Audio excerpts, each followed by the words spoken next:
अरबों की जिस जमीन पर इजराइल कब्जा करके बैठा है वो जमीन उसको खाली करना होगी। कि जो फिलिस्तीनी हैं उनके उचित अधिकारों की प्रस्थापना होना चाहिए। इजराइल के अस्तित्व को तो सोवियत रूस ने, अमेरिका ने भी स्वीकार किया है, हम भी स्वीकार कर चुके हैं।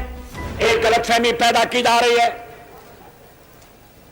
यह कहा जा रहा है जनता पार्टी की सरकार बन गई, वो अरबों का साथ नहीं देगी, इजराइल का साथ देगी।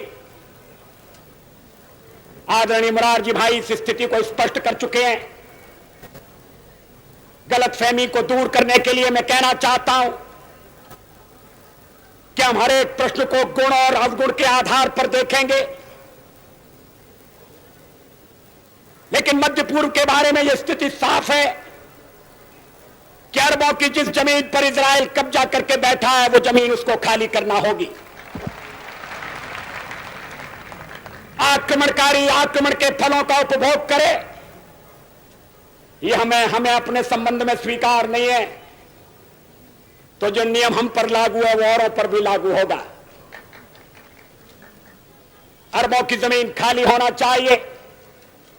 जो फिलिस्तीन है, उनके जो फिलिस्तीनी हैं उनके उचित अधिकारों की प्रस्थापना होना चाहिए।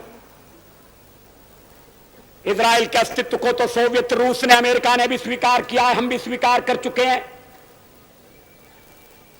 मध्य पूर्व का एक ऐसा हल निकालना पड़ेगा इसमें आक्रमण का परिमार्जन हो और स्थायी शांति का आधार बने। गलतफहमी की गुंजाइश कहां है, लेकिन शायद वक्ता के नाते मैं अपने अधिकार का अतिक्रमण कर रहा हूं। ये तो नए विदेश मंत्री होंगे जो हमारी विदेश नीति पर प्रकाश डालेंगे। कुछ कहना होगा तो आदरणीय मोरारजी भाई कहेंगे, लेकिन मेरा संबंध एक ऐसी पार्टी से रहा है कि जिसका हवा खड़ा करके चुनाव में यह कहा जाता था कि जनता पार्टी पर जनसंघ हावी है और जनसंघ मुसलमानों का दुश्मन है।